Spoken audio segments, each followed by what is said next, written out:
Do you think it's harder being a woman than a man? There we go. Controversial. No. I don't want to trigger her. It's harder to be a woman. Why? Especially in the workplace. Amen. From first hand, I can tell you the amount of times that when you're in a room with a group of men, you're sort of looked down upon as your opinion being lesser. You work at Rhona's practice, and there's a guy who works there. Does she treat you as if you're not equal to that man? No, definitely not. Oh. I think it's more in corporate settings. In dentistry, how many women are there compared to men? There's a lot more. No, not a lot more. It's like 53%. Out of that 53%, how many are practice owners? How many of But- them but the reason for that- listen. I've even heard men in the dental industry that say men are going to be more suitable to be in a boardroom than women because women have to have children, they have to take that time off, and the work suffers. Outside of children, is it harder to be a woman in the workplace than a man? I think it's harder being a woman in general. Hi everyone, welcome back to Mind Movers. Payman says I'm not allowed to call it season 2, but because it is a new year, I'm going to call it season 2. And we are your co-hosts, Payman Langroudi and Dr. Rhona. Today I have an incredible woman, Eloise Bratt. She looks like a Bratt doll. Have you ever seen the Bratt dolls? No. Have you never seen them? This is an I look like a Bratt doll, I think. XYZ, Gen X, Gen Y, Gen Z. No, it's Gen so- X it's so like you- doesn't know about Brat dolls, man. What is it? Bratt dolls are like those dolls. They look like Barbies, but not Barbies. They're a little bit more Real life. edgy than Barbie. Well, anyway, she does look like a Bratz Do doll. I? It was like Bratz or Barbie. You always one or the other. I was always a Bratz doll girl, to be fair. So we really want to continue bringing you guys things that are of value. And I think today's episode is going to be very interesting because Eloise started a social media agency.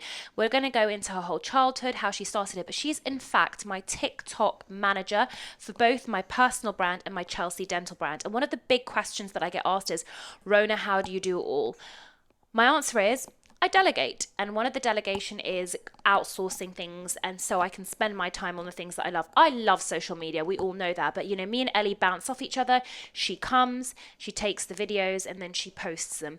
Ellie has a very interesting history and heritage within her own family line, and also she got to where she did through determination, dedication, and just really believing in herself. So today's episode is going to be about mental health, but also about how to build a TikTok brand and how to do it. So welcome, Ellie. Love it. Thank you for having me. I'm very happy to be here. So Ellie, I want you to start from the beginning. I'm getting some of my sort of questions up for the prompts that I wrote down because there was so much information. But I want you to start from the beginning, and I want you to share a bit about your childhood, the environment that you grew up in, and how you think your early years shaped who you are. I think I had quite a normal childhood, to be fair. There was nothing in my childhood that was, not normal to me, that nothing, my parents were together. I was brought up in a loving home. My mum, my dad, my sister, myself. So I always had that, that close-knit family growing up. My parents are like one of 4 each, so I've always grown up with like big family and everyone's very close. I've always had that nice family behind, like family net behind me. So yeah, growing up, was just in Essex. I went to a normal school. Nothing, crazy happened. It was honestly just a very normal childhood. So you talk about your childhood being normal, but obviously on this podcast, we go deeper and really try to spend some time understanding the psychology of individuals and how it shaped who they are.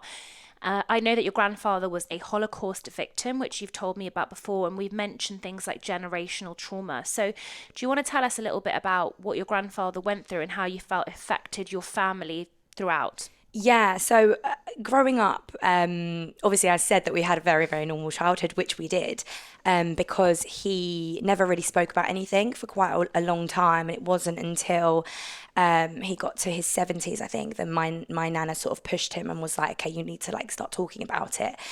So growing up, for us, we didn't really know too much about it, but for my parents, there was always this elephant, my mum and her siblings, there was always this elephant in the room. They knew something happened, they knew sort of what happened, but he never spoke about it. So yeah, it wasn't until my nana sort of pushed him to speak about it that he really started, educating about what happened to him. So, my mental health does like typically run in my family. My mum and her siblings, they're all sort of like suffered bits with mental health through generational trauma because of what happened to him, because he always had this thing that affected him when he was younger that he never spoke about. And I think that was always there for them growing up, that, he just unwillingly passed it down to them, the trauma.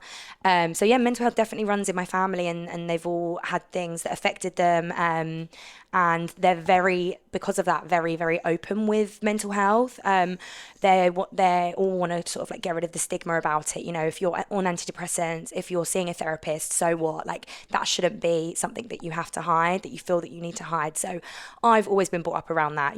If there's something wrong, talk about it, and share your feelings, and get help if you need it. So that's always been there, and I'm very lucky that I've had that. I've never personally felt that I've had to get to that length to get to speaking to someone or anything like that. But I know that if I needed to, and there was one time where I almost needed to, that I could just chat to my family and they'd be there. And I love that I had that growing up, because I know a lot of people don't.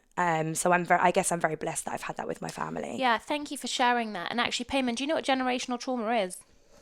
I can guess, but go ahead. But also, like where you're from, for example, Iran, and where I'm from in the Middle East, there were definitely elements of that generational trauma. So we talked about this with Ellie, Ella, who is my therapist, and she talks a lot about generational trauma. So it's essentially about the history and heritage of your own ancestors that has been passed on. And what they've recently found is that there's an epigenetic element to it. So although people think, like, is it a psychological thing that's passed on? How can you quantify it? More and more they're finding in DNA that you can pass on a trauma gene. So it's really interesting. And that's because if you just don't get over something or something like that. So what kind of things did your grandfather experience? Back in the Holocaust. He was was born in Hungary. He was around 13, I think, when the Holocaust happened. And he went to Auschwitz. He was in the concentration camp. His entire family died. He was in quite a religious family. He was like one of 8. They all died. They all got sent to the gas chambers or murdered, apart from him and his brother. They were the only 2 that survived. Wow. And then they came to England and started up a family here. And his brother sadly died maybe 10 or so years ago now. So he's the only one left. Yeah. And there's not many survivors nowadays. So my sister's actually doing a really amazing thing called generation to generation, where she essentially goes around to schools, universities, workplaces, and speaks about his story. Just because obviously there's not going to be many chances for him to do it anymore. So that's incredible. He's amazing. He's my biggest inspiration.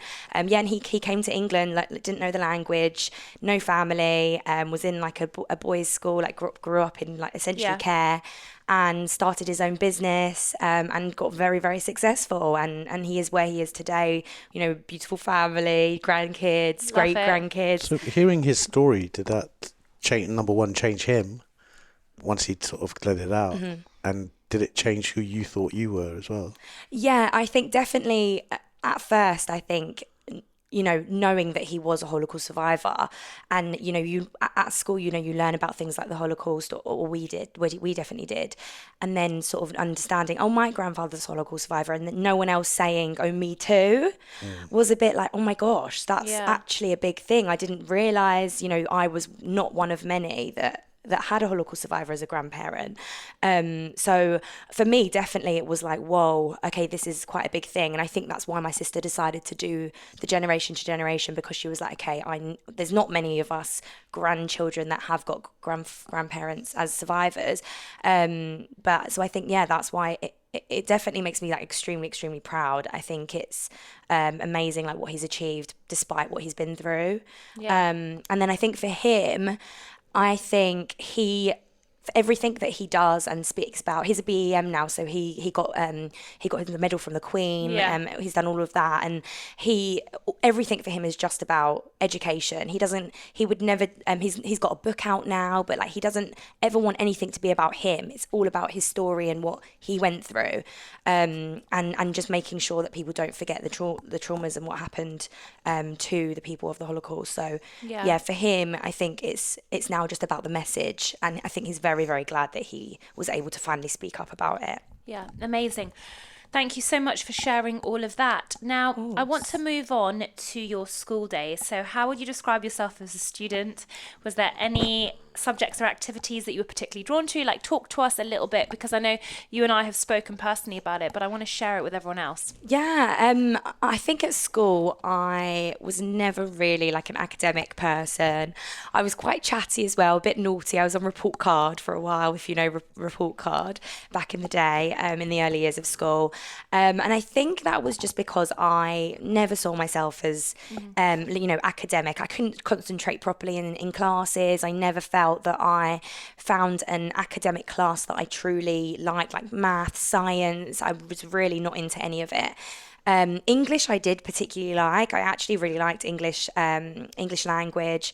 I felt I definitely excelled a little bit more there. And then drama as well, and when that was a subject. So I loved all of that kind of, those kind of topics. Yeah. And then drama got discontinued at my school. I didn't even know that was a thing. Yeah. So I couldn't do that anymore. And then in GCSEs, English language that I actually liked wasn't even a subject you could choose. So I ended up doing English literature instead, which I still sort of liked, but it wouldn't have been my first choice. And I was doing all these other subjects, and you're told, you need to do maths, you need to do triple science or double science or all these kind of subjects, and I just never really enjoyed any of them. I absolutely hated maths. I was never a good maths person. But yeah, English was okay for me. I liked it. And then I think I got okay GCSEs. I got like an A, 4 Bs, 3 Cs, that kind of thing, maybe a D in there somewhere. I was definitely science or maths. Yeah. And then it came round to AS levels. And I ended up doing English, sociology, psychology and politics. Really? Yes, politics, which I never, ever would have had an interest in. Yeah. Politics is something I'm probably the least interested in. But I don't know if you had at school, you had to choose certain subjects that were in a column, and you ended up doing subjects just because it was in that column. It fitted into the schedule. But dentistry, I think, is just way more... there's way more thought going into it, right? Because you have to do chemistry and biology. Yes, and then you pick the other two, and then by nature... You don't have to do biology. Yeah, you do. I didn't do biology. Well, we had to when I was applying. Chemistry and 2 sciences. But it's an interesting point. And 2 sciences. So it would have to be physics and biology, no? What's the other Maths. sciences? Maths isn't the science. Well, I did maths, physics, chemistry, sorry. Well, okay, Einstein, I'm sorry. Okay, sorry. So, no, I wish I did biology, because it really put me in a bad situation in dental school, not having looked down a microscope. Oh, yeah. All that stuff. Yeah, fine. But I'm interested in, okay, so then did you enjoy politics? Or I not? hated it. I absolutely hated it. I was like, why am I here? Why am I doing a subject that I absolutely hate just because it fit into a box on a schedule? So it literally got to the stage where I would be going home crying to my mum, like, what have I done? And she's the one that told me, just forget it and focus on the ones that you like. Anyway, and then so I basically failed that, and I actually did quite badly in English as well. In all of my subjects, I did quite badly in AS levels. I got DEUU as my AS levos. You haven't got kids, have you? No. So, babe, she's Gen Z. I know, She's a kid, You just have to say that before you say. Yeah. So do you think if you had kids, or when you have kids, do you think you'll be more of an enforcer as far as studies than your parents were? No. Were your parents enforcing studies or not? They were. They always were. They were quite strict in that sense. I wasn't allowed to, go and play with my friends or do anything until I had done my homework or until I'd done, certain amount of reading or things like that. So they definitely made sure I did my work. But I know there's probably parents out there that push their kids a lot more. Yeah. However, why, I clearly wasn't academic. So if they did push me more, it would have just made me, more rebel. frustrated. Yeah, Do you know frustrated. what? I'd be interested to hear Payman's view on this, but we talk a lot about the immigrant motivation. Have you heard about this term? So, for example, my parents pushed me so hard, me and my sister, and I remember even being at school and not being able to have a sick day ever. I had chicken pox, and my dad goes, "You're going to school, it's a waste of £400 today if you don't." And we got sent to school with chicken pox and then sent home for being super spreaders, you know what I mean? And the point is because they instilled so much hard work in us. But there's also a problem with that, because you feel that the only way that you're really loved by your parents is when you're achieving. When you're not achieving, love, it's a conditional love. Like you get an A, or you pass this test, or you get this accolade. And I think that's quite dangerous, because as a result, although it's made me very driven in my adult life, I feel like when I'm not achieving or when I'm not being validated, I'm not good enough. And I don't want to blame my parents, because I do think our parents did the best that they knew. But obviously coming from countries that were war-torn, and they came here for opportunity essentially and work, they just instilled that hard working So what would you do with your kids? Well, before you go on to that, my question is, did you have that, or were your parents, what your first, second generation, or what was it? Yeah, I was 6 when I came. Yeah, in our house, studies were the only thing that happened. That was counted. So my brother was always top of his class, but he was really bad. He was unkind. He was angry. And none of that stuff counted. It was only what your studies. And I felt a degree of resentment because of that. How did he develop then as an adult? How did that carry him through? Well, he was still the same. No, I wouldn't go that far. But in our house, points were only given to academic stuff. So this is what I'm saying. I even though my kids are pretty academic, because my wife. I was going to say, how do you treat them with their achievements? Do you think subconsciously? My wife's taken the mantle of the studies, because they go to French school and she speaks French. Ellie? Yeah. So I can just be the fun guy. But do you feel that when they fail at something, whether it's sports or whatever it is, how do you handle that as a father? Try and be different to my upbringing. But I've had people sit here and say, I wish my parents pushed me harder. Yeah. And I've had the opposite. Yeah. Many of those. Yeah. And I've had the opposite of especially with some Asian parents, right? And in dentistry, I think it's rife, because a lot of them go into dentistry or medicine for their parents. Yeah. They don't go into it because they wanted to. And it's very interesting when you hear these people from these very strict Asian backgrounds saying, I hate dentistry. And they actually end up going off and doing other things, or they totally resent it. My own brother wanted to do something. He was very good at maths. Yeah. But he's now a doctor. Yeah. He still blames my parents, age 54 or something. Yeah, exactly. Wow. So it's interesting how our childhood can condition us. But back to Payman's, would you do the same to your children? And do you think that it was helpful the way that your parents treated you? Definitely. I think they were very strict to an extent. So I think they knew that I wasn't academic in that sense. They knew I wasn't going to do well in politics. They knew I wasn't going to do well in maths. They knew I wasn't going to do well in science. So from their point of view, it was more like focus on the ones that you do like and you do think are going to help you. So then for my A levels, from that I dropped psychology. I dropped politics. Obviously, I got U's in them, and I essentially decided to take up media studies. So media studies was a thing at my school, but it was sort of looked down upon as that. My dad would say it was a woo degree. There we go. The BTEC. Cool. But BTEC media thing. studies is the classic one that in that day people used to think was for people who weren't very bright, but it's turned out to be one of the most important subjects out there. Yeah. Exactly. There we go in today's age. But even how much of the media studies you did it have anything to do with social media, or was it before? No, it was before. So it was more of actual media. But this is sort of, I think, where my original love for the media side of things came out, and where it made me realise you don't need to be doing a maths class or a politics class to get sent to university, because I did want to go to university. Why did you want to go? I think I wanted to go more for the experience. More for the experience, I'm not going to lie. Of living on my own, being with friends, that kind of thing. I went to Nottingham Trent. It wasn't, one of the red brick universities, but I did want to go. I wanted a degree, and at that time it was still, you had to normally go to university to get a good job at the end. Yeah. Most jobs still then were you have to have a degree. It doesn't matter what it is. Have you grown up in London? Essex, yeah. Where about? Gants Hill originally, yeah. And then I moved to Loughton, and that's where my family are now. But yeah.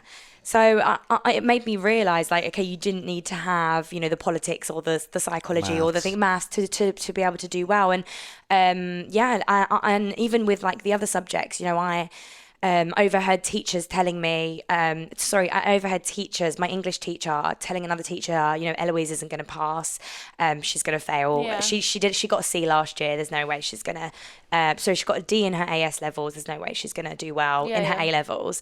And that just kind of made me determined to prove them wrong. But that was the same with me. Yeah. We had a conversation earlier, and Payman's probably going to disagree because he's Payman. And, we said, actually with one of my other guests, that there is also this poor conditioning between boys and girls when you grow up, and that if you're a very loud girl, you're really told off and you're deemed to be bossy. And that was me as a child. Like, I was that loud girl, surprise, surprise. I'd get up in the classroom, I'd be like causing a little bit of a bossy. Not a scene, but I was just like, I had like a degree of leadership. Does that make sense? And that was definitely not something that was encouraged at school in a way. It was like, you have to be the good little quiet girl. And I feel that when you think of like boys that were like perhaps a bit more boisterous, like maybe they didn't get as disciplined or told off as I did in that kind of school environment. If they were bossy? I don't know, but even just like thinking more of like the boisterous behaviour, does that make sense? It was more like boys will be boys, that kind of thing, yeah, 100%. Which is quite interesting. Don't you think it's right that the label is different? Controversial. No. The label is different based on who it is that's doing the thing. Like... Look at her. Yeah, go on, trigger her. Well, okay, like if a girl says, I was a tomboy, yeah? Okay, what you think about that, what you say to that girl, the way you label that girl is different to a boy, just a boy. Yeah. Now, why? I mean, there's a difference, right? Let's start with this. Do you think it's harder being a woman than a man? James O'Brien today. It's on James O'Brien today. There you go. Really? What did he say? He was like, shock, horror. I can't believe people think that it's different. It's harder being a man than a woman. I think it's definitely harder to be a woman. Outside of childbirth, though. Outside of children. Just to put children completely, like crop them out of the picture for a second. It's harder to be a woman. Why? Especially in the workplace, for example. I think thank you. Amen. From first hand, I can tell you the amount of times that you're not seemed as on the same level when you're in a room with a group of men. You're sort of looked down upon as your opinion being lesser. You work at Rhona's practice, and there's a guy who works there. Does she treat you as if you're not equal to that man? No, definitely not. I think it's more what's the word? In companies. Like corporate. Yeah, corporate. I think it's more in corporate settings. And you're looked at as the receptionist, or the receptionist should be a woman, or the PA should be a woman. And it's always the white men in the boardrooms and the women are outside. And I think it's hard. You still think that's a thing now? I do, and I do think that does still happen today. I think there are women in companies now. Listen, there are. It's the reason it's just why harder. I'm not looking right. I wasn't looking at my phone. I wanted to get you some stats, right? I think it's really hard because I have this conversation a lot, even with my male peers and male colleagues. Women, and to be honest with you, Payman, because before I got here, he was like, I'm really worried about you, okay, and all this stuff. I'm like, I struggle so much being a woman, and sometimes I actually feel a bit like sad about it because I never thought it was that difficult. And I have to be honest with you, like growing up with my dad, I was always like a very empowered female. Like you've seen the way my dad is with me and my sister and my mom and everything like that. And I think in dentistry, it's so shocking because what's the stats? How many women are there compared to men? There's a lot more. Just over, not a lot more. It's like 53%, 47%. Okay, and then out of that 53%, in comparison, how many are practice owners? How many of them run their own thing? Lower than that. But the reason for that. Listen. Listen, Sure, okay? of course. So the point is that I think that, yes, of course, being a woman in the UK is much better than being a woman in Iran, for example. Yeah. But let's think about all the things that are going like worldwide. Like, it's so sad to think even in Afghanistan that women are being stripped of their education. I know we're not there, and women of Iran are being murdered because they're not wearing hijabs. Like, this is such a sad reality of the world as a whole. Yeah. Within the Western world, we have made massive progress, but I still think there's a lot of things that need to be done. And I think that there is, unfortunately, a little bit of a bias. I've even heard men in the dental industry that say, well, yeah, of course, men are going to be more suitable to be in a boardroom than women, because the reality is women have to have children, and then when women have children, they have to take that time off, and then the work suffers. Now, you brought up the childbirth thing already, right? So I get it. I do get what you're saying, and I understand. I want to talk about children as well, but we're starting with, outside of children, is it harder to be a woman in the workplace than a man? I think it's harder being a woman in general. But why? Well, look, yes, there is. Look, my daughter was telling me 3 times a day she has to worry for her safety as she walks down an alley. But the thing is, I never considered that. Yeah, and it, if that's a true thing. But listen, so, I get that. But listen, I get that. But listen here, like, I'm just going to read you. Like, this is McKinsey, right? I went on here. So McKinsey have stated that women represent roughly 1 in 4 C-suite leaders, and women of color just 1 in 16, and saying massive progress needs to be. Made, exactly. And microaggressions have a micro impact. Reality, microaggressions have a large and lasting impact on women. I tell you, as somebody that has suffered from microaggression, it scars me and it damages me and it traumatizes me. And I have to sit there and be like, oh, well, don't make a big deal of it, when I know that what has happened to me is a microaggression, and the way that I've been treated has been unfair. Okay, but there are certain things that being a man is harder. Totally. So it's not like a... I think as well, a lot of men I've found are quite intimidated by a successful woman.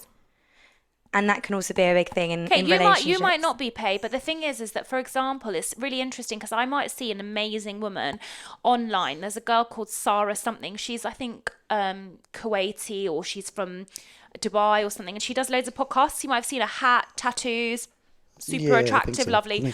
She says like really interesting, intelligent things, and she works in tech, by the way, heavily male dominated, and is very successful. And you'll go on the comments and there's all these men, and I know that there's, the internet's the internet, with all these men being like, oh, I'd hate a woman like this, has too much to say, there we go. Would be a headache. That's why we all prefer younger women. And That's a dick. Yeah, but I think and there are dick women as well. You know what I mean? There's good and bad people around. Yeah, that's just an idiot. No, right? I don't think that there's many women that would comment on a guy being like, he needs to talk a little bit less. Like I think that is stereotypically that does happen. There's lots of women who say things about men, right? Loads, especially your generation. It's like, love it, right? but the thing is that I do agree with you, and I do think that there really lacks a strong and credible male role model. I think we really lack good male role model. But what I was going to say is that I do feel sorry for men. I do, and I do think it's hard to be a young man. But let's talk about women. This gender pay gap question, yeah? Do you feel it in your business? I don't, like in my business, if it was real that I could hire women for less than men, I wouldn't hire any men. Yeah. But I've got loads of men working for me. Yeah. So what's going on there? Well, obviously it's different, right? I own my own business. Yeah. So your employees, do you hire women on purpose because they're cheaper than men? No. I hire who's good. But also I actually make a conscious and active effort in my workplace that I have hired, Ellie knows, people from all different backgrounds, all different physicality. It is so diverse. I've had TV channels approach me and say, we want to do a TV program about you and your clinic. And I'm like, okay, that's really weird. They love what I do on social media, but they're like, we love what you represent in the clinic. Conversely, someone that I employed in my dental practice, she's very attractive, told me that her old boss said that he would only employ very good looking Eastern Europeans because he wanted to give that vibe in his workplace. Yeah. Now, okay, fine, that's his own agenda, but that's not really fair, is it?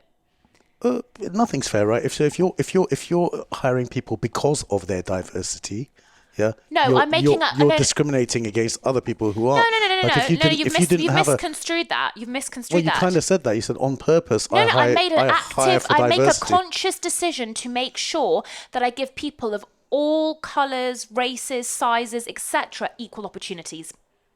Difference. That's so I'm quite consciously, different to just I'm not hiring like I'm just going to pretty- hire them just because they're non-binary, or you know what I mean. I'm making an active decision in my recruitment process to allow people of different physicalities, backgrounds, etc., and I will employ people based on their merits and their ability to do the job, whereas some people might subconsciously or consciously not interview people. I've done it myself. If I'm being totally honest, I've done it myself. Okay. Yeah. And you know, you walk into a top restaurant and a beautiful lady is there greeting you, yeah, and you know that wasn't by mistake, yeah, that was on purpose, yeah. We hire models, we hire salespeople. I've definitely done it. I think as a woman, like you think about all the things that, you know, you're brought up to, that you experience, you know, like from a young age, you're sexualized, like, you know, things like that happen. Like, you know, from the age of 12 or 13, you know, I would get on the bus and, you know, I would have my ass slapped or something. Really? And you just have to accept that that's a thing. Well, obviously you don't, but things like that happen. And, you know, from young ages, you know, you don't realize what you're doing, but going to clubs in Mayfair when you go up to London on a night out and you're queuing to go into a club and you've got a promoter and you're all in your dresses and heels and, you know, for some reason you're getting in for free, and then for some reason you're getting on a table, and then for some reason you're getting free drinks all night, and you're like, you don't actually stop for a moment and realize, like, wait, why is this happening? And I think females are hypersexualized from a young age, and if you think about it, even like Britney Spears, we talk about it. I loved Britney growing up. She was 16 and Hit Me Baby One More Time. Let's just take that. You've got kids, 16, and there were men in their 30s and 40s like going crazy over Britney Spears. And now Britney Spears is what, in like her 40s now? I think she's in her 40s, I'm not sure.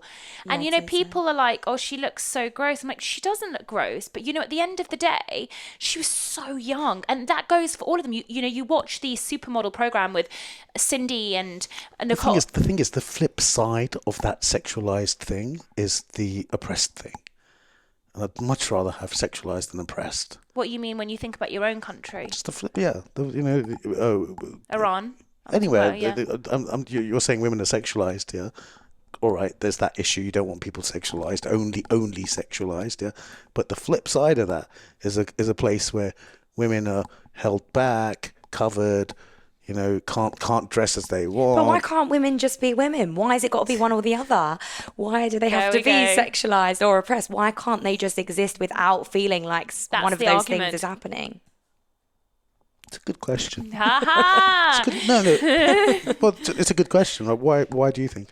I truly don't know. I don't know why everyone's that's the point. I think that the value of a woman is based on so obsessed with women? Literally. And I have to tell you that, like, if I'm honest and transparent, as I always am, I had a little bit of a panic attack this year because I was like, oh my God, I'm going to be 37 this year. And I started feeling all this wrath of judgment from society that hasn't even happened yet. But it was like, I'm like, I've not done enough. I've not had a kid yet. I've not done this. And I was like, I actually just got really upset. And I don't know why. And I was like, I'm not good enough. And I was like, and it's just such a sad feeling. Do you know what I mean? We have a time limit as women, which men don't have. You can't be to have a kid. To have a kid. We said let's crop kids out. Okay, let's crop kids back in. Let's crop kids back in. Go on. Okay, I definitely agree that kids affect careers of women. They do. Yeah. Now, you can go two ways with that. You can say, why should they? Why shouldn't the man's career be affected just as much as the woman's? I'm telling you, it's just not the case. It's just not. Of course not, but biologically it can't be. It's just not the case. So then, are you suggesting that there should be a bias? Like, should women with children be paid more than women without children? And should women be paid more than men? And then, you know, then where does it go, right? Should Simon Chard have a handicap in his pay because he's getting benefit from his height? Mm-hmm. Yeah, do you know what I mean? It's not an equal playground. Even within women, but again, like, it's not an equal playground. Again, like we're talking about like the societal thing as well. Like, for example, like, what should we do about it? No, but like, for example, you said, like, coming from, you know, a sort of Iranian background, etc. You have an ideal of like a female body type, or like working in the or like living in the 90s. No, we had this discussion, and I don't blame you. And it's the same with my mum, and I'm sure it's the same with your parents. And it's like you just said, like, height is something that like people are like, that's amazing and such a great thing. But like, society created that. And if you look, it was really funny. Have you watched Saltburn? I've heard, no. Yeah, so for example, there's two. Okay. There's two main actors in it. A guy called Barry Keoghan. Yeah, he's like basically Irish, and I think he's like 5'7". He's not tall at all. Yeah. Came from like a really working class background, and then the co-star in it is a guy that I'm obsessed with from Euphoria, a guy called Jacob Elordi. I don't know if you saw me. I did a whole TikTok on him. Anyways, and he's like 6'7", for example. Yeah. They act together, and it's so funny. And Ellie was like, I just think Barry's so much better looking and more attractive. And I was like, oh my God, I love Jacob Elordi. But it's funny how like now, like the great thing is, as you were saying, like the more we start to be open to different things, like a man doesn't need to be 6 foot to be attractive. My fiance is not 6 foot, you know what I mean? He's my height, you know? So like, I feel like, but we're now understanding that like it actually comes in different shapes and sizes. And although you may disagree, like I know you don't like love Kim K, for example, but she's still celebrated as one of the most beautiful women, and she broke the mold, like coming in and being like, I've got a small waist, big hips, and people were like, wow, do you know what I mean? And like despite that, I think you're saying like people shouldn't, but society made this problem. Like it was just decided the tall, white, blonde, blue-eyed man was the thing, you know, like that is like the chosen person. But in reality, that's just a societal thing that was put out. It's not reality. Do you know what I mean? Yeah, but so what? But what I'm trying to say to you is when you're saying like, should someone be punished for being that? No, they shouldn't be punished, but we should be celebrating all the other differences. Okay. But you know, we were talking about gender pay gap. Yeah. And is it harder being a woman than a man? And, you know, there are these odd areas where, you know, the strength, muscle strength of a woman puts her in a disadvantage, right? So like we were saying, down a dark alley, if there's a guy behind you, you have to properly worry, whereas I don't. I just walk down, I don't think about it, yeah? So yes, that, obviously, yeah? Yes, the children. I could probably bench press. I could probably bench press more than some men. Okay, well, I hear you. But day to day, in your job, in your life, going and buying your coffee, asking people for money, putting things forward. You know, I don't feel my daughter is disadvantaged compared to my son in the world. I don't see it in that sense. Mm-hmm. Well, I think you're lucky, and let's hope that your daughter never has to experience some of the things that we have to experience, because I hadn't experienced what I would call differences in gender until the last 3 years, and I've been lucky enough not to have experienced what I thought, but I have. And I think when you do, you recognise, and unfortunately, as you said, Ellie said, but why can't we just exist? And I think in my experience now, I've been like, oh, I'm being, I don't want to say used, but my value is only seen for like the way I look and like flogging something, for example. Does that make sense? And that's really hard as well, because it makes me feel like my value will diminish once I get older or lose, but you you're know. super successful, right? Yeah, but I'm not only because of the weight. There are other pretty. Yeah, totally. There are other pretty dentists. Yeah, of course. He tells me all the time. I know that. There are other pretty dentists who are not achieving what you're achieving. Yeah, so you know, it's not just the way you. But listen, I think we're not going to sort out the gender pay gap, so I'm going to move on, right? So I would describe you. You're not only a social media manager, but you're also an entrepreneur. So can you tell us a little bit about the company that you started, which is Siren, how it was founded, what inspired you to start it, and what was your vision behind it? Yes, so the company that I founded is Siren, it's a social media marketing agency that specialises in like personal branding. Because over the years working in social media, I've just found that people buy from people, and storytelling is what is so important. So if you're on there, on any social media channel, talking about your brand all the time, promoting a product, people just swipe on, they don't care. But if it's people, it's you that they want to get to know. So if you're able to get into the hearts of the people by showing who you are and talking about yourself, that's the way that you succeed on social media. And I think I just felt such a connection to that. And I was like, wow, there's really something here with personal branding. Why was it TikTok over Instagram? So I did originally work on other channels. I originally was a social media manager for all channels. And I just saw the growth on TikTok, the potential, the reach, and just how you're able to get into you know, the hearts of billions of people. It's one of the fastest growing apps in the world. You know, almost 2 billion active users. So it's very, very, you know, growing at a rapid pace. So I just think the growth that I've seen and the potential on and off app is amazing. And I think it's so important now for everyone to be on there. Take us through maybe 3 tips that are But no, like... before she goes into that though, how was Siren born? Yeah, so... Because I think one of the big jumps for people is to start a business on their own. They know our story, but how did it happen for you? And at such a young age. Yeah, so I've always loved social media, always. And I think it's always something that I fell into. So when I did go to university, I ended up doing journalism, and I did print journalism. And obviously that was quite a dying industry. So sad. Which is very sad. But yeah, a lot of my degree focused on marketing and online marketing and things like that. And social media was a small aspect of that. And that was where I first understood what sort of marketing was. And I just fell in love with it. And I knew that was always something that I wanted to do. And then, that finished. And the first kind of social media thing I got into was in lockdown. I started a candle business, as everyone did. Yeah. On the side, a little side hustle in lockdown. And apart from like selling to family and friends, I was like, how else am I going to, get the word out about this candle business? And so I started up social media pages for it. So I started posting on Instagram, and then I got into doing like advertisement, TikTok ads, and social media ads on Facebook and Instagram, and understanding what all that was. And I literally just taught myself. And that was sort of how I really got into like the social media thing. So yeah, then I got my first job in social media from that.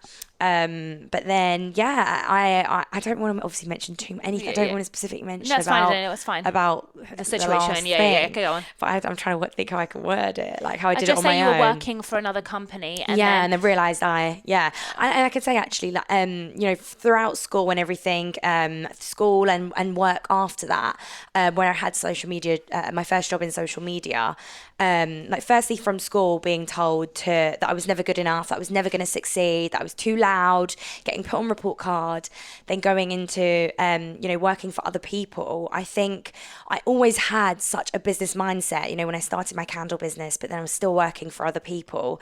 And I hated that I was working my ass off for someone else's dream. I always hated that. So interesting. I knew I was better than working for someone else. And it's absolutely fine if that people do that, and that's absolutely fine. Do you think a lot of dentists feel like that, Payman? That they don't like working their asses off for other people's dream, or not? Do you think because it's... Yeah, it's the reason why people start their own practices, isn't it? Because it's not necessarily about the cash.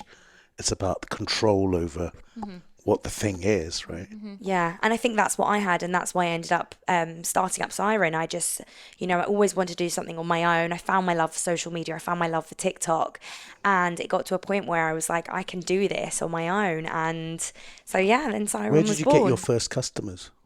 Who are my first customers? Came to get your teeth whitened, and were you a dentist? I'll tell you, what happened is that for some reason I got, how you get all these generic emails and you never respond, but for some reason I'd opened it and the email was literally like, we love your account, we're a TikTok agency, we help growth, we love everything you're about.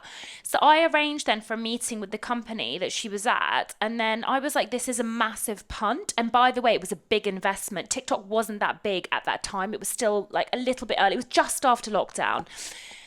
And then I just fell in love with Ellie, like everything about her. Like she was getting my receptionist to do dance routines. She was like getting my staff members to do like... Do you know what I mean? Like all that pointy stuff. Yeah, your endodontist was telling me he trended. Yeah. Can you imagine? Like I was even getting Aram, who, like, you know how viral. Specialists are like, I'm not doing any of that stuff, and they're so scared of like the professors judging them. Yeah. But she got them, and I was like, wow, this is incredible. And I was like, I need her in house. But the thing is that I would never sort of want to box someone up. Like she had to fly, and the thing is that she wanted to spread her wings. And then the company that she was with, it just like our visions didn't align. Because as I said, like, and with Enlighten as well, you either have a choice in business, like you become a big corporation and you lose the personal touch and the personal relationships, or you stick with the personal people and continue harnessing those relationships. And the beautiful thing about Enlighten, as is that you like that personability, whereas like your competitor brands are like about the big number at the end, for example, So I think that, and they don't necessarily, they just care about volume necessarily. They're companies, yeah. Yeah, but to be honest, and that's the thing, that's like with Chelsea Dental, people are like, do you want 40 Chelsea Dentals? Don't really want that, because I like that special touch that we give people. So it was her human touch. And then when she started her own thing, I was like, right, I was like, I need to find her again. I need to find her again. And I did. And then Ellie and I started working together, and I recommended her to all of my friends, and they were like astounded by the growth that they've had on social media. And it makes your life so easy, Payman, because all of the scripts, all of the posts, everything trending on one page, done in a day. That's it. Do you know what I mean? You know? So when you started TikTok, when was it? What was it? Was there a particular video that made you think, I can do this? And also, how much of it is science and how much of it is art? That's actually a very good question. So to answer the first one, I think, what was the first one again? Was there a particular video you made that trended? So I think the first one that we did with Rhona. The first one that we did with you, with the things that dentists can tell about your mouth. Oh, that trended. You know what I'm talking about. We did two. So we did one with Sarah, and I think that got to like 3.5 million. And then we did one with you. We did a part 2 because it did so well, and that got to about 9 million or something. And it was a bit like, oh my gosh, okay. But I think it's not just the views. TikTok isn't just about the views. It's about building a community and a loyal community, and people coming in the comments and it's great to go viral, but to be able to have that community and the people that follow you and come back for each post and comment and interact and save and share, that's what is so great about it. And I think it's not just the on-app consequences, it's the off-app consequences too. So you can do a really good video, and then you open up the your news tab on Google, and you're in OK Magazine. She made and Dr. Forbes Stuart Beggs. They did a thing called Vaping Tongue. Stuart was contacted by like 6 different national newspapers and asked to go on the radio and about he got on the radio. Vape is one of those trending subjects, isn't it? Yeah, vaping's very people want to trending. send it to people to say stop vaping. Yeah. So all that kind of stuff, and brand partnerships that come from it. It's not just about the views and going viral, but so let's talk about the science part and the art part. So in my crappy little knowledge is all right. First 3 seconds. Yes. Yeah. So the first 3 seconds, very important. I notice when you do your vids, you don't start with "Hi, I'm Rhona." You start with the hook. Exactly. So she always gives me the hook and the negative hook, because we want to tell our audience like a sensational hook. So you'll say something like, "Can your teeth make you sexier than you are?" Like that'll be the hook.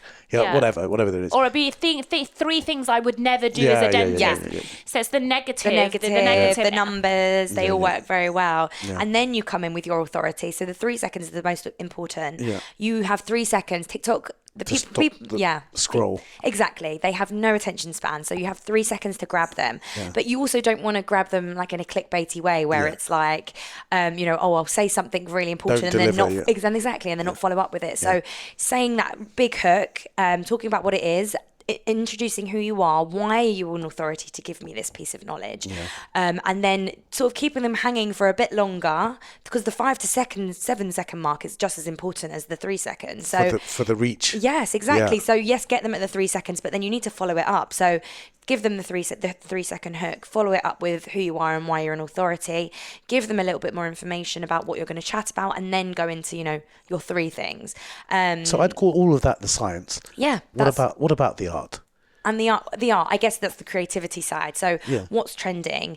What are people talking about this week? What's happened in the news? So for example, I did a video with a couple of clients the other week about Kylie Jenner showed up to the red carpet extremely naturally, done with her makeup, and everyone was talking about how her filler looked so bad. Her filler was basically she looked very really bad. Old. And that had just happened, and I jumped on that with a client. Dr. Divine? Dr. Divine, he actually did it. He did it off the back of me and another client. So I actually did this with a separate client, and we jumped on it. And she does facial aesthetics, and she's basically spoke about how Kylie Jenner's definitely had like under eye filler. It could be a few other things, but I think this is what it is. And we jumped on it because it was trending, and it overnight got to 2 million views overnight. Everyone's talking about it in the comments. Everyone's sharing about it. So it's being reactive. It's all about jumping on things that are on trend and being reactive. And I always say for TikTok, you need to show up and you need to talk about 3 different. You need to either fall into 3 different categories. You either need to entertain, educate, or provide emotion. And I think the audience needs to get one of those 3 things from your video for it to do well and for it to speak to people. So you're either, you know, doing something really, really funny that's hilarious and going to go viral and be silly. You're going on to educate, which is normally what I do with my clients. You know, they all have something to say. They all have a piece to educate about. Or you need to draw at the emotion, and that always does well. The storytelling, the pulling at the heartstrings, you know, you're very good at that kind of side. So one thing was obviously, like, when I sent Ellie a couple of clients, they're incredible dentists, really talented, but they were getting frustrated that they weren't getting viral. And it was also like they were too obsessed with the way other professionals would perceive them. Yeah.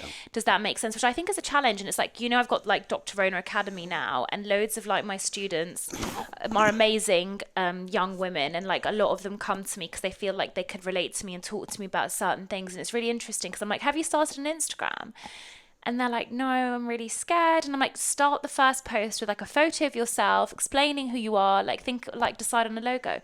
Do you know what's the one thing that holds them back, dentists, from starting social media? Guess what it is? Other dentists seeing their work. They worried about the judgment of what other people will think of their page. Yeah. That is a massive thing. That's a big thing that I see. Have you seen that with clients? Oh, 100%. That's probably the biggest thing. I actually did a TikTok video myself about what is the one thing that's holding people back from succeeding on TikTok, and it is themselves, and not being able to get over the cringe or get over the fact that they're scared that that's going to flop.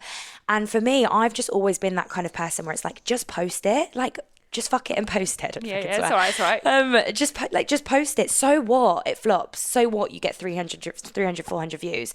You show up again and you post again. And that is what's so important, the consistency, showing up and posting. And if you can't get over that cringe, you're not going to succeed on TikTok. You're not going to do well. I think, you know what though, Rhona? When I saw you start doing TikTok, I wasn't aware of you today, but so I just She wasn't in the picture at the beginning. Maybe right. But I took my hat off to you, because, you know, it's difficult when you've got 100,000 followers on one platform to go onto another platform where you haven't got many followers and fail day after day after day and keep going at it. Yeah, I was literally on like 10 views, and at that time, Dr. And keep going at it. Keep making more and more. Dr. Shaddy was like, killed it, because she was like one of the dentists first on it, and she like grew astronomically overnight. Like, she was the one that started like the turkey teeth sort of chat. Yeah. But I was like, I hate TikTok, so Gen Z, it's not me. But then I was like, self-limiting belief, and also like, are you being a bit competitive? Like, you've just got to go on. And can I tell you now, I way prefer TikTok than Instagram, because there's less dentists on there, and there's less of that trolling and that like weirdness on there as well. Well, I prefer it as a consumer. Yeah, I think it's much better. So the algorithm it's on. Yeah, let's there's talk about something it. about the algorithm, isn't there? Yeah, so the algorithm is ever changing, but how do you keep up with it? So yeah, anyone that tells you that they know the algorithm or they've cracked the algorithm is lying to you. You cannot crack the algorithm. You don't know what the algorithm is, but you can learn to adapt to it and grow with it and understand it. But essentially everyone's algorithm is different. You know, what you see on your For You page is the thing that gets you all addicted. So, you know, if you watch a video about dogs and you watch the video all the way through from beginning to end, TikTok goes straight away, wow, they loved that video because they watched it all the way through. So they're going to start showing you more videos about dogs. If you comment on the video and tag someone, oh my God, check out this dog video, or you share it, again, same thing. And you keep doing it, things like that. So all this kind of engagement that you're doing is telling TikTok and telling the algorithm, oh, I really like that piece of content. So you'll start seeing more of it, and that's how it gets so addictive. So yeah, but the algorithm for everyone is different, and it all depends on how you engage with specific content as to what you're going to see on your For You page. So yes, you can't crack the algorithm, you can't understand it. I think, but one of the things is it defaults to the For You page. Yeah, whereas Instagram doesn't. Yes. Instagram has a discover, right? Yes, but the explore page. Doesn't default to it. So you might go there. Yes. But I think for me, that's why I love sort of TikTok for top of the reach, top of the funnel marketing, because Instagram for me is more about community and how you've got your followers and you post what you're up to, and it's lovely and it's very filtered and people can click on it and like it. Whereas TikTok is completely raw, completely unfiltered, completely new. You're defaulted to that For You page. You're going to see things you've never seen before from videos. But I also think Gen Z are a little bit just more sassy as well, as in like, I think that they like to be involved in lots of different issues and have lots of different opinions. And I think... Is it still a Gen Z platform? No, it's not. Really? All of my friends are on it. My buddies. The biggest growing age group is like the 25 to 30s in both male and female. Yeah, that's like the biggest. Interesting. Yeah, there's like, it's a very, very fast growing. It's, definitely naive to say it's still, that dancey, TikTok-y platform for 18-year-olds. Remember those days, like during lockdown? Yeah. It was horrendous. It's not anymore. As a force for evil, so we can see as a force for good, fine. Yes. But one thing that happens to me is I go into this like death The scroll. hole. Yes. The rabbit Death hole. scroll. Yeah. And time just goes. Yeah. Right? And I worry for my kids. Like my daughter's not allowed it, but she's found it on YouTube anyway. Yeah. I mean, YouTube Shorts. YouTube basically. Shorts. So it's like a crappy version of TikTok. So, but what does it do to people's mental health? Yeah. I think any consumption of overconsumption of social media is not good. I think that can be said for any social media platform, not just TikTok. I think Instagram is just as damaging. It does, and the average watch time is about 1.5 hours a day. Yeah. So it is crazy. See, the good thing is about Ellie managing my TikTok. I spend a lot longer on Instagram. Whereas like every now and then I'm like, oh, Ellie's just posted, let me see how that video's done. But I don't spend hours and hours on it. Do you see what I mean? Like every now and then I might go, but I get more into a scrolling. And also the messaging service on TikTok is like a lot less. Weird. Yeah, it's weird. Yeah. So you can't be asked, as in like with Instagram, you can get into a whole like just replying to DMs situation. Yeah. I want to ask you as well, do you think timing matters? Because you know how people get obsessed not only with what they post, but the time they post as well. Is that important? No, I don't think that's important at all on TikTok. I've tried all the different times. I've tried 8 a.m. I've tried 6 p.m. Yeah, 1 p.m., 6 p.m. I normally do. And it doesn't make a difference. If it's a good piece of content, it's going to do well. It doesn't matter when you post it. A lot of people's follower time that they're most active is normally around 10, 11 p.m. because they get into bed and they're scrolling. So people think, oh, I'll post around 10, 11 p.m. because that's when my audience is all on. But TikTok doesn't work like that. The algorithm is slow. It can take 2 days for a video to start popping up on people's For You pages. Yeah. Just because something's just been posted when your followers were active doesn't mean it's instantly going to do well and blow up. What about, is there a frequency? The number of posts a day that is so optimal? I've seen a lot of people that are on TikTok say you need to be posting 3 to 4 times a day to do well. You need to be posting 3 to 4 times a day. I don't think that that's true. My clients, for example, we post like once a day or once every weekday, and they still do extremely well. More like go way more viral and have way more followers and have way more engaged community than these people that post. Yeah, maybe when it started, not now. But now I don't think. I think as long as you're consistent, whether that's showing up every day or as much as you can, I think it's not taking those big breaks, posting every day and then falling off for 2 weeks because you can't be bothered. What about the fact that when something comes up on my thing that I like, right, I'm not going to immediately follow them. I'm going to go onto their page, see if there's more of that. Yeah. And if there is more of that, I might follow them. Yes. Yeah. But what that means is you end up doing to be successful, you've got to be quite narrow. Yep. Yeah. That's because if she says something I like, and then I go onto her page and there isn't much else of her talking, then I'm not going to follow that page, and it means like tactically you're sort of limiting each page to a small amount of things. Is that right? Yeah. Well, we tried this as well. Like I said to Ellie, because I'm like obviously passionate about like fashion and things like that. I was like, oh, I really want to do like those like styled with me and get ready with me, and like we did a few, and some of them did okay, but they really didn't do as well as my dental ones. And she was like, listen, we've placed you as an educator. That's why people like your page. We can't go too off piece just because you want to do it. And it's interesting because Shivani said the same as well. Because when I said to Shivani, I was like, you've just grown in 100,000 followers on Instagram. I was like, that's amazing. She's like, oh, I'm not that bothered. She was like, videos going viral doesn't lead to me having more subscribers on YouTube or like Spotify, which is where I'm looking for it. She's like, because it's a video that went viral. She's like, whereas I need people. She's like, the reason you convert to a follower is if someone sees your piece of content and then they go on your page and they'll only follow you if they think that your page will provide value. Just because they've interacted with your video doesn't mean it will like turn into a follower. Does that make sense? So I think it's like important that you understand it's that typical thing. Simon Sinek, know your why. Why are you building this page? Yeah, 100%. It's essential to have a niche. You don't want to niche down too much to like an extreme niche, but you don't want to be too broad where you're like tapping into different things. You're not going to get followers because people are like, I'm not interested in this. What are they even posting about?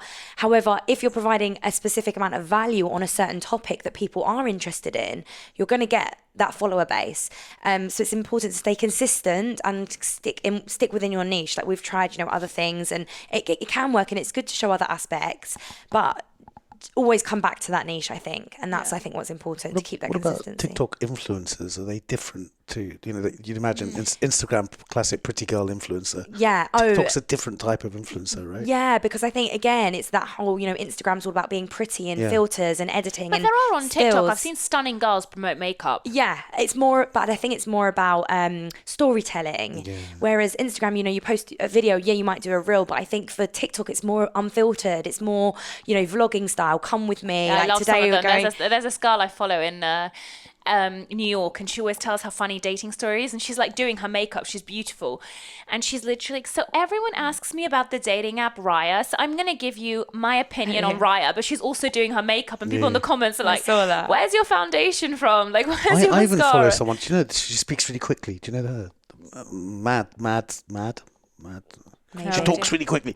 But she's doing her makeup and she's talking about some date she's been on. Oh yeah, and they probably talk about how they've got 5 minutes to get ready. She does that as well. She does those styles on TikTok, literally. That's actually the number one most loved type of video on TikTok is the get ready with me. We do one tonight, yeah. Yeah. So getting ready and chatting, people love it because you're telling maybe a fun story, but then you're also getting ready, and people love to like find out where your makeup's from and all that kind of stuff. And it's storytelling again. Do you think, Instagram, we know what dental Instagram is. Yeah, there's before and afters. There's the sort of, pictures, videos, dentist educating. But we're not really sure what dental TikTok is. There aren't, there's, who's been successful on TikTok? Shadi. Laura, you little, right? You've got to put yourself in it. Foodie dentist. She surged. Yeah. But you know what I mean? If I've got a dental practice and I want a dental practice TikTok page, are we just Chelsea talking? Dental, we're on 21K now. I know, but are we just talking that it's got to be the same thing, education from the dentist? No, because like for example, it's not clear yet. It's very clear in Instagram. No. What it has but to that's be. the thing. That's why Ellie's so great, and that's why like Payman, you and I are very similar in the fact that we've always invested in these types of services. A lot of dentists don't want to invest in these services. They're like, why would I pay someone to do this? They don't see the value in it. But like, for example, the Chelsea Dental one, everyone loves like our receptionist, our TCO. So she does these videos with them, for example, showing their personality. But not teeth, right? No, teeth as well. We show everything. Before and afters. Yeah, we'll talk about it. Do you do them in a different way? Yeah, so we normally do like a green screen. That's sort pointing of, to that thing, and like showing the images this behind. This is Dr. Stewart's work. Yes, this is Anna's cleaning. Do you know what I mean? But it will also like, there's one of my favourite videos, Mary, my receptionist who everyone loves. She gets all these dental tools and she's like, Mary, guess it, I'll have to show you later. So she takes out the mirror and Mary's like, mirror? She gets out a probe and she's like, she's like something to do with the hygienist. Do you know what I mean? It's really funny. It's really funny. And people like watching that because it's really funny. But the reason why I love TikTok for like dentists and in the dental world is I just think people are obsessed with teeth whitening, bonding, veneers. Like people want to see the results. People want to know like what they can do at home.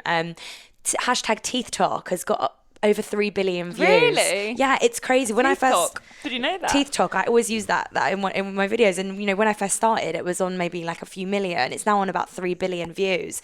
People searching for that hashtag. Turkey teeth is like such a problem. Turkey teeth. When you do a video about turkey teeth, oh my gosh, the virality. So how dangerous do you think it is for your business not to have social media, one, and number two, not get on board with TikTok?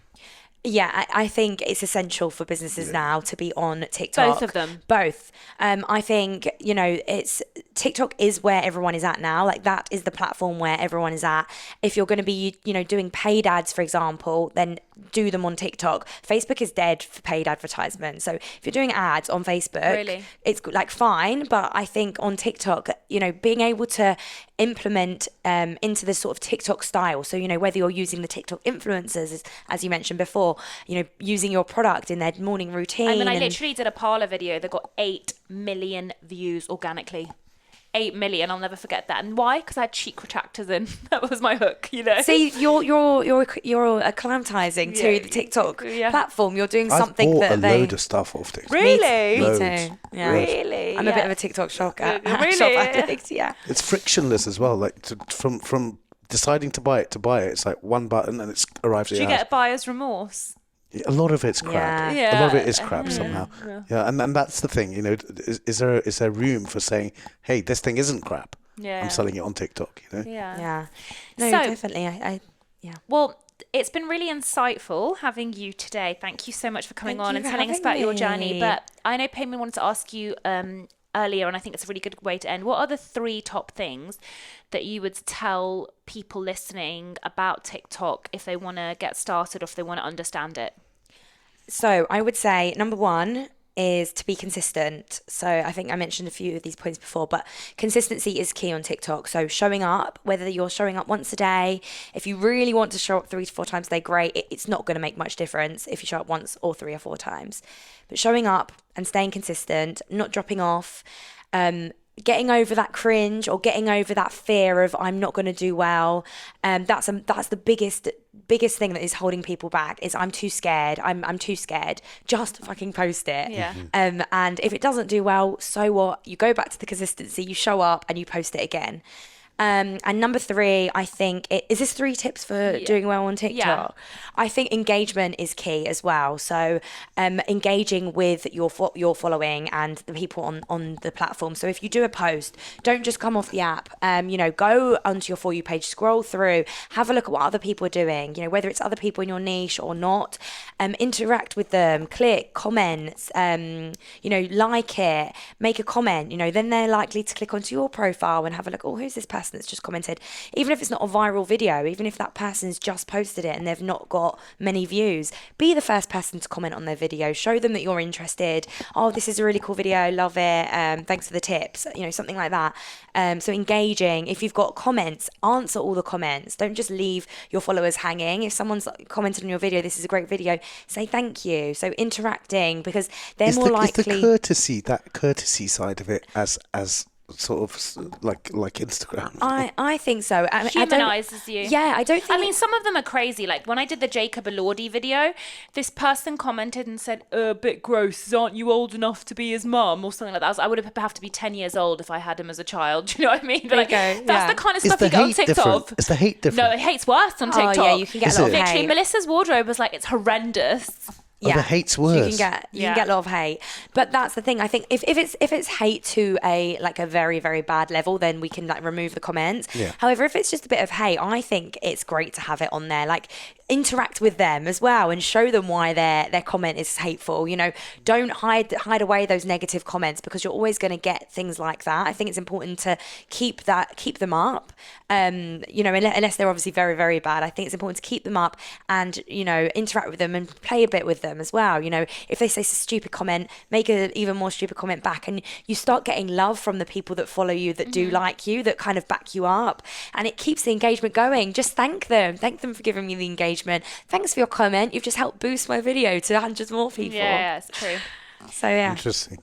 There we go. So thank you so much, Ellie. Thank you we both. think you're amazing. I think you're amazing. And for dentists that are scared to take that plunge, as I said, I have a fully paid service with Ellie. I bring her on because I genuinely think she changed my life and managed my managers to continue to manage my social media and just really brings the fun and energy to the team. So I hope you found that useful. As I said, her agency's Siren Agency, and you can follow her on TikTok too as Ellie Bratt. Thank you so much. Thank you, Bye. guys. Thank you. Bye.